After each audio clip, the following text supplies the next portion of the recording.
What's up, everybody? Welcome back to another Pitching Ninjas Top 5 Filthiest Pitches of the Day. I am back from the beach, and we're going to kick it off with the honorable mentions. First, I have Abner Uribe for this 101-mile-an-hour sinker. Next, Andres Munoz for this slider. Next, Kevin Gausman for these wicked splitters.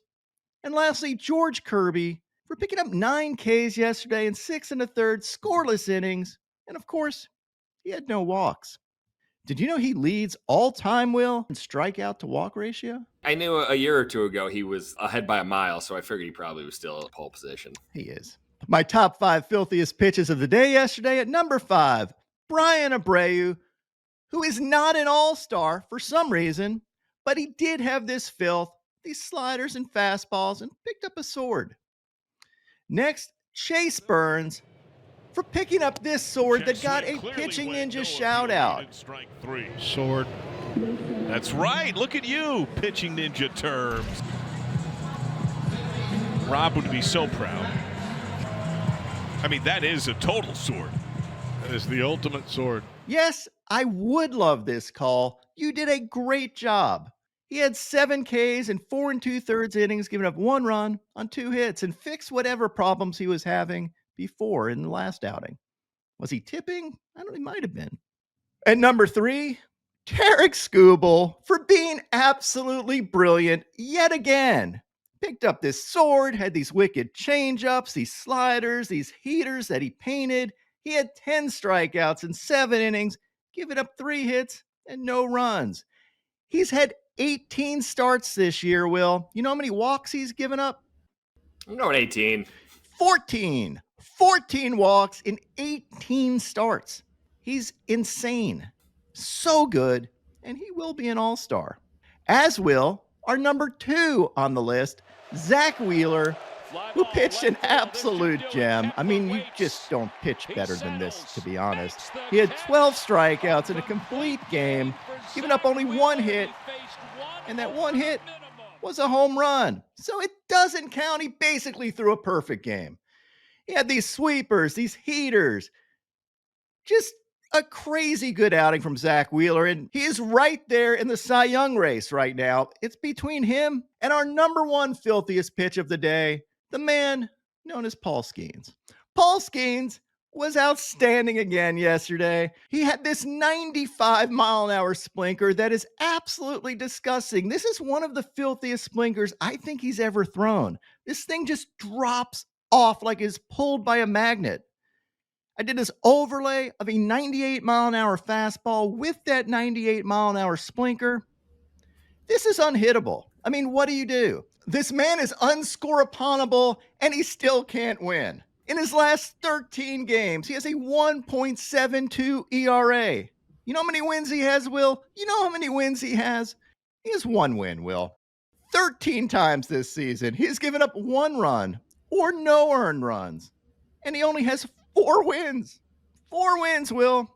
He now has a career ERA of 1.95, which would be the best career ERA of all time since we aren't playing with like pillows as baseballs. Like, this is absolutely incredible.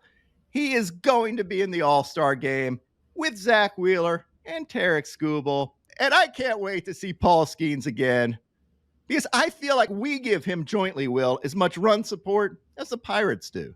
Pretty close. Can't get much lower than 0. Now on to Ninja Notes. Brandon Woodruff had 8 Ks in 6 innings, giving up 1 run. Welcome back, Mr. Woodruff. He faced Edward Cabrera, who had 5 Ks in 7 innings, giving up 2 runs.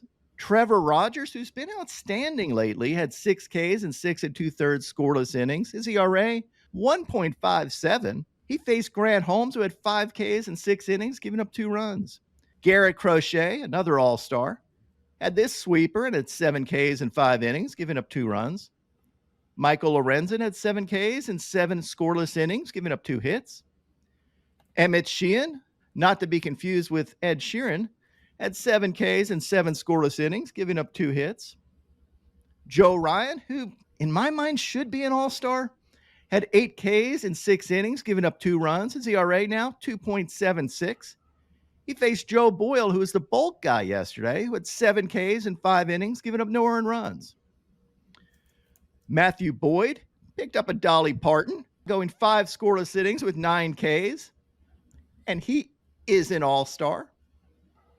And lastly, Mr. Tambourine Man, Hayden Birdsong, had 6 Ks in 5 innings, giving up 1 run.